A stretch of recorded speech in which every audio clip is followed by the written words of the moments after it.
Hi, for my third food presentation, I will be talking about chicken tikka masala, and my name is Tessa Levy. So, for history and current issues, the most popular theory claiming the origin of chicken tikka masala is from Glasgow, Scotland, which surprised me because I thought that this dish would be created in India, but it's not. So, in 1971, Ali Ahmed Islam, an owner of an Indian restaurant in Glasgow, received an order for chicken curry, but the customer said it was too dry, and in quick response, Ali decided to use tomato soup to make the dish creamier. And the customer loved the new dish, and as most UK citizens do love their meat covered in some sort of gravy, and chicken tikka masala was born. It became so popular that it's considered one of the national dishes of the UK. And all this time, I thought the dish was created in India, but the dish was inspired by butter chicken.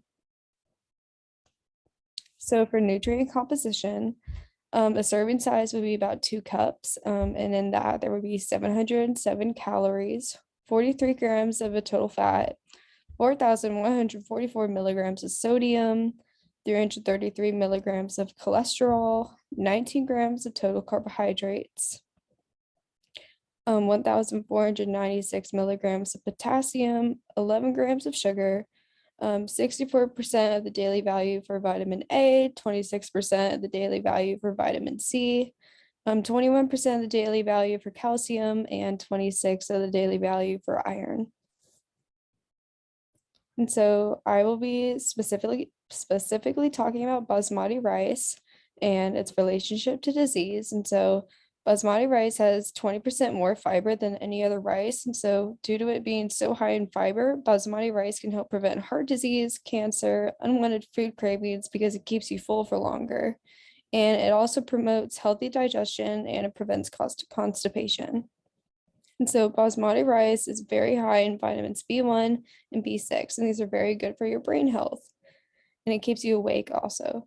And basmati rice is also rich in magnesium and potassium, and it helps reduce high blood pressure. And so how to know if your basmati rice is actually fresh?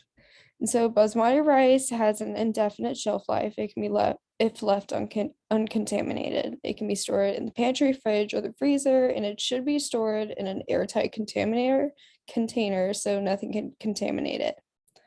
And spoiled rice will be oily to the touch in its texture, and it may contain bugs or other contaminants.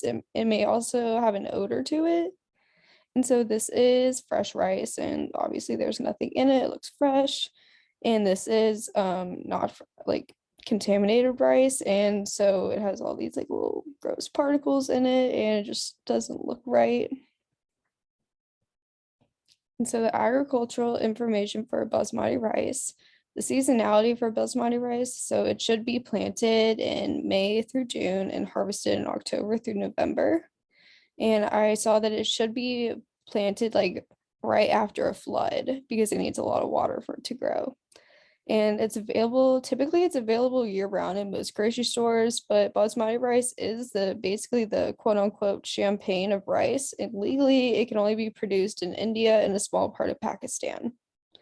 For sustainability, there's no known significant impact on the environment unless pesticides are used. And so how the dish is prepared. First, chicken breast is cut up into cubes and you combine it with yogurt, lemon juice, garlic, ginger, salt, cumin, garam masala, and paprika.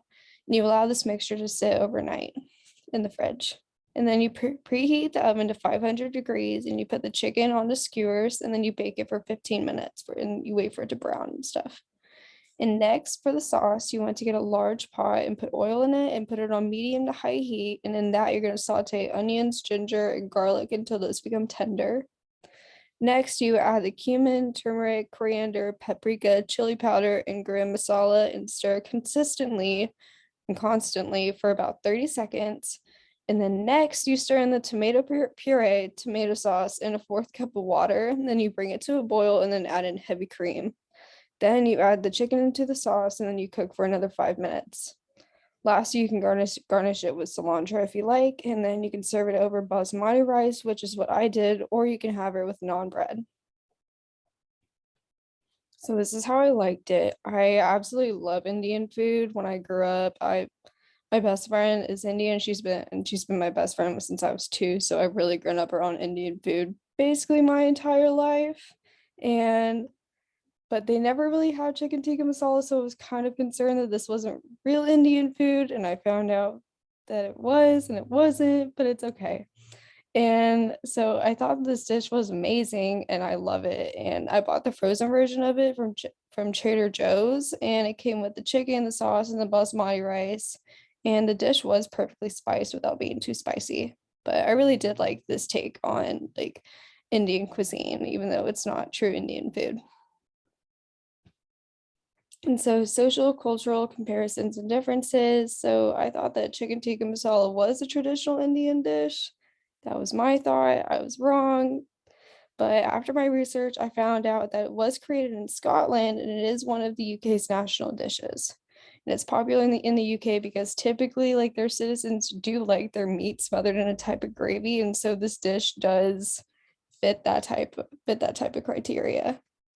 And I've also noticed that chicken tikka masala is very popular here in America. And I see frozen versions of it offered at Trader Joe's and Publix.